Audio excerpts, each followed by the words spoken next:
Avis vascular center మన దేశంలోనే the best varicose vein hospital.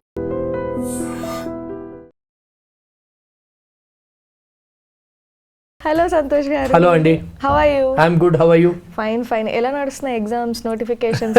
అన్నీ ఒకటేసారి వస్తున్నాయి. So I think students are very busy writing practical exams, దాని తర్వాత preparing for board exams, simultaneously applications అన్ని ట్రాక్ చేస్తూ. సో మనకి ఎంసెట్ నోటిఫికేషన్స్ వచ్చాయి అనుకుంటా. ఎస్. సో ఏపీది ఆల్రెడీ స్టార్ట్ అయిపోయింది notification. Few days back it has started. March 7th వరకు వాళ్ళకి టైం ఉంది to apply for AP EAPCET 2026 examination. ఈసారి చెప్పాలంటే కొంచెం తొందరగానే వచ్చింది. జనరలీ తెలంగాణ ఫస్ట్ వస్తుంది, దాని తర్వాత ఏపీ వస్తుంది. ఈసారి ఏపీ వాళ్ళది కొంచెం ఫాస్ట్ గా వచ్చేసింది. అండ్ అప్లికేషన్ లాస్ట్ డేట్ కూడా ఈసారి మార్చ్ లోనే క్లోజ్ చేస్తున్నారు applications. So that is about AP. తెలంగాణది ఇవాళ మనకి నోటిఫికేషన్ అనేది వచ్చింది. సో అప్లికేషన్ ప్రాసెస్ అనేది Feb 19th స్టార్ట్ అవబోతుంది అండ్ April 4th వరకు టైం ఇచ్చారు. These are the tentative dates. So మనకి టైం ఉంది, తెలంగాణ వాళ్ళకి టైం అయితే ఉంది. బట్ ఏంటంటే వీళ్ళు లాస్ట్ డేట్ ఇచ్చినా గానీ అప్లికేషన్స్ జనరలీ వాళ్ళ ఎగ్జామ్ ముందర 10 days ముందర దాకా యాక్సెప్ట్ చేస్తారు విత్ లేట్ ఫీ. సో దీనికి లేట్ ఫీ అని ఉంటుంది అనమాట. జేఈలో ఎలా ఇలా లేట్ ఫీ కాన్సెప్ట్ ఉండదు, మనలో ఏపీలో తెలంగాణలో లేట్ ఫీతో కూడా వాళ్ళు పే చేసుకోవచ్చు అనమాట. So but I would recommend the students to apply well before the cut-off date అనేది. సో దీనికి అప్లికేషన్ ప్రాసెస్ ఎలా ఉంటుంది? సింపుల్ 4-5 స్టెప్స్ ఉంటాయండి అప్లికేషన్ ప్రాసెస్. ఫస్ట్ స్టెప్ ఏంటంటే వాళ్ళు అప్లికేషన్ ఫీ అనేది పే చేసి బేసిక్ డీటెయిల్స్ అన్ని ఫిల్ చేయాలి. సెకండ్ స్టెప్ ఏంటంటే ఆ అప్లికేషన్ ఫీ పే చేసి బేసిక్ డీటెయిల్స్ ఫిల్ చేసాక వాళ్ళ ఎడ్యుకేషన్ డీటెయిల్స్ అడుగుతారు. 10 marks, రిజర్వేషన్ కేటగిరీ ఏంటి, then basic parents contact number, emergency contact number, address ఇవన్నీ ఫిల్ చేయాల్సి వస్తుంది. దాని తర్వాత they have to upload passport size photograph and signature. ఇదంతా అప్లై చేశాక they can download the application form and undertaking the అది tick పెట్టేస్తే their application process is complete. దాని తర్వాత మోస్ట్ ఇంపార్టెంట్ ఆస్పెక్ట్ ఏంటంటే ఫిల్ చేస్తున్నప్పుడల్లా డీటెయిల్స్ అన్ని చెక్ చేసుకుంటూ ఉండాలి. Main things are email ID, phone number, Aadhaar కార్డ్లో ఉన్న name should match with the study certificate documents. Photograph కూడా లేటెస్ట్ ఫోటోగ్రాఫ్ అనేది అప్లోడ్ చేయాలి. సిగ్నేచర్ కూడా క్లియర్ లెజిబుల్ సిగ్నేచర్ అనేది అప్లోడ్ చేస్తేనే వాళ్ళ ఎగ్జామ్ లో కూడా అదే సిగ్నేచర్ టాలీ అవ్వడం కూడా చూస్తున్నారు అనమాట. ఇవన్నీ they have to keep in mind. Reservation category ఉన్న స్టూడెంట్స్ వాళ్ళు original reservation category document, cost certificate, income certificate కూడా లేటెస్ట్ ఫినాన్షియల్ ఇయర్ 2026-2027 అప్లోడ్ చేయాల్సి ఉంటుంది అనమాట. అవన్నీ అంటే ఇప్పటికైతే వాళ్ళు ఆ నంబర్ అనేది ఇవ్వాల్సి వస్తుంది. దాని తర్వాత లేటర్ స్టేజెస్లో కౌన్సిలింగ్ ప్రాసెస్లో దాంట్లో వెరిఫై చేస్తారనమాట. సో మోస్ట్లీ దీంట్లో స్టూడెంట్స్ ఫిల్ చేస్తారు కాబట్టి చిన్న చిన్న మిస్టేక్స్ అనేవి అయితే ఉంటాయి. సో మోస్ట్ సిల్లీ మిస్టేక్స్ ఏంటి దీంట్లో? అండ్ ఇంకొకటి ఏంటంటే ఇప్పుడు ఫిల్ చేస్తారు కదా, ఫిల్ చేసేటప్పుడు చాలా మంది క్యాప్స్ లాక్ ఆన్ చేయాలా, ఆఫ్ చేయాలా, ఇలాంటి దాంట్లో చాలా కన్ఫ్యూజ్డ్ ఉంటారు.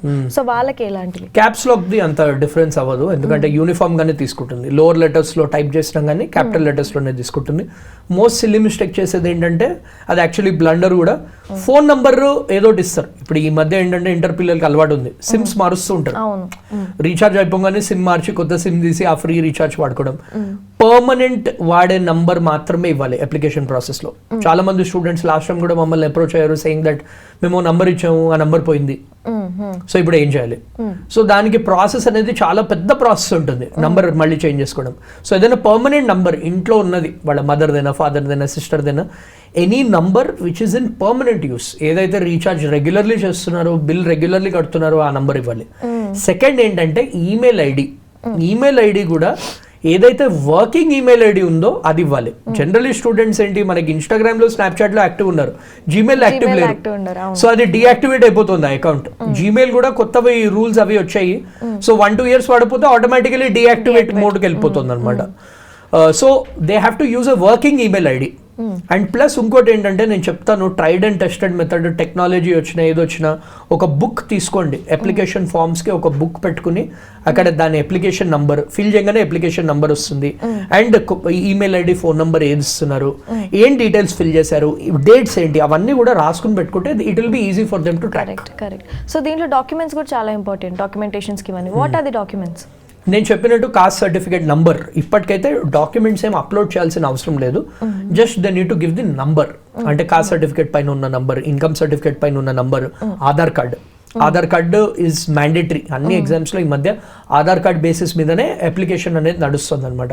సో ఆధార్ కార్డ్ నంబర్ ఇవన్నీ ఉండాలి, అలాంగ్ విత్ 10th క్లాస్ లో ఎన్ని మార్క్స్ వచ్చాయి, intermediate first year hall ticket number. So అవన్నీ కూడా డీటెయిల్స్ రెడీగా పెట్టుకుని అప్లై చేస్తే వాళ్ళు 1 hour లో ఫినిష్ చేసేయచ్చు ఈ ప్రాసెస్ మొత్తం. సో దీనిలో పేపర్ గురించి ఆలోచిస్తే డిఫికల్ట్ ఉంటుందంటారా ఈసారి? లాస్ట్ 5-6 years ట్రెండ్ అయితే చూస్తుంటే it is moderate to difficult అని చెప్పొచ్చు. I would tell the students మన లాస్ట్ 10 years అనాలిసిస్ చూసినా కానీ an average score of 80+ out of 160 is giving them below 10,000 rank. అంటే లాస్ట్ ఇయర్ ఫర్ ఎగ్జాంపుల్ 67-68 కి కూడా 10,000 వచ్చింది. బట్ నేను స్టూడెంట్స్కి ఏం చెప్తానంటే 80+ is the bear minimum score they need to target. Last time 80,000 కి బిలో 5,000 కూడా వచ్చింది, but 80,000 10,000 rank is a safe prediction. Difficulty level గురించి అంటున్నారు, ఎవ్రీ ఇయర్ డిఫికల్టీ లెవెల్ కొంచెం ఇంక్రీజ్ అవుతూ వస్తుంది అనమాట. అంటే ఆ మోడరేట్ డిఫికల్ట్ లెవెల్లోనే ఉంది. సో ఈసారి కూడా అదే లైన్స్ లో మనం ఎక్స్పెక్ట్ చేయొచ్చు పేపర్. నేనైతే స్టూడెంట్స్కి ఏం చెప్తానంటే డిఫికల్ట్ పేపరే ప్రెడిక్ట్ చేయండి, డిఫికల్ట్ పేపర్ కోసమే ప్రిపేర్ అవ్వండి. డిఫికల్ట్ కి ప్రిపేర్ అయ్యి ఈజీ వస్తే అడాప్ట్ చేయడం ఈజీ, ఈజీ పేపర్ కి ప్రిపేర్ అయ్యి డిఫికల్ట్ వస్తే కష్టం అవుతుంది. So they can expect that. ఏపీలో తెలంగాణలో ఏంటంటే జనరలీ 10 marks ఎక్స్ట్రా ఉంటుంది. ఏపీ వాళ్ళు కొంచెం మోడరేట్ లెవెల్లో ఉంటుంది, తెలంగాణది కొంచెం డిఫికల్ట్ సైడ్ ఉంటుంది. సో ఈసారి ఏపీ స్టూడెంట్స్ నేను ఏం చెప్తున్నానంటే ఏపీ కూడా ఈసారి డిఫికల్ట్ లెవెల్లో ఎక్స్పెక్ట్ చేయొచ్చు, because last few years moderate లెవెల్లోనే వచ్చింది. సో ఈసారి కొంచెం లెవెల్ కూడా పెంచే ఛాన్స్ ఉంది. That is why all the more, ఎందుకంటే ఈసారి మనం లాస్ట్ వీడియోలో డిస్కస్ చేసినట్టు స్టూడెంట్స్కి కూడా టైం ఎక్కువ ఉంది compare to last time. So since they have more time, the examiner will expect them to be prepared for difficult questions also. So complete గా ఈ సెట్ ఇవన్నీ చూసుకుంటే రోడ్ మ్యాప్ ఎలా ఉంటుంది? రోడ్ మ్యాప్ అంటే right now they have to focus on IP, ఎవరైతే intermediate students ఉన్నారో, and వాళ్ళ బేసిక్స్ అన్ని స్ట్రాంగ్ చేసుకోవాలి. దెన్ ఎంసెట్ లెవెల్ మోడల్స్ ఏవైతే హైయెస్ట్ వెయిటెడ్ చాప్టర్స్ ఉన్నాయో, లాస్ట్ టైం కూడా we made a detailed video on highest weighted chapters. ఆ highest weighted చాప్టర్స్ని ఐడెంటిఫై చేసి వాటిల్లో ఉన్న previous year questions, minimum last 5 years previous year questions ప్రతి ఒక్క మోడల్ సాల్వ్ చేయాలి. దెన్ షార్ట్ కట్ మెథడ్స్ నేర్చుకోవాలి, దెన్ ప్రాక్టీస్ చేయాలి. Last time also we spoke in depth about students test రాస్తున్నారు కానీ దాని అనాలిసిస్ చేయట్లేదు. ఆ అనాలిసిస్ అనేది చేయడం ఇంపార్టెంట్. అండ్ ఇంటర్మీడియట్ ఎగ్జామ్స్ అయిపోగానే they have to spend the next 45-50 days for preparing seriously అనమాట. అంటే రిలాక్స్ అవ్వకుండా ఇంకా నెక్స్ట్ ఎంసెట్ గురించి ప్రిపేర్ అవ్వడం important. Yeah, done. Thank you so much.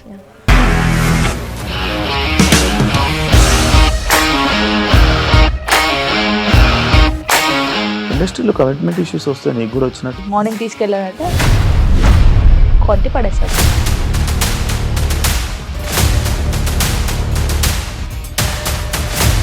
ఒక్కళ్ళు కూడా చూడలేదు ఈ సినిమా అని చెప్పడానికి కూడా చాలా ధైర్యం కావాలి. అది నిజం కదా, దాంట్లో ధైర్యం ఏంటి? ఇది నెక్స్ట్ డే ప్లేట్ మార్చేస్తే తప్పు కదా. As of now we are comfortable this అని నేను అనుకుంటున్నాను. రష్మిక గారిది మీది ఒకే ఊరు అంట కదా?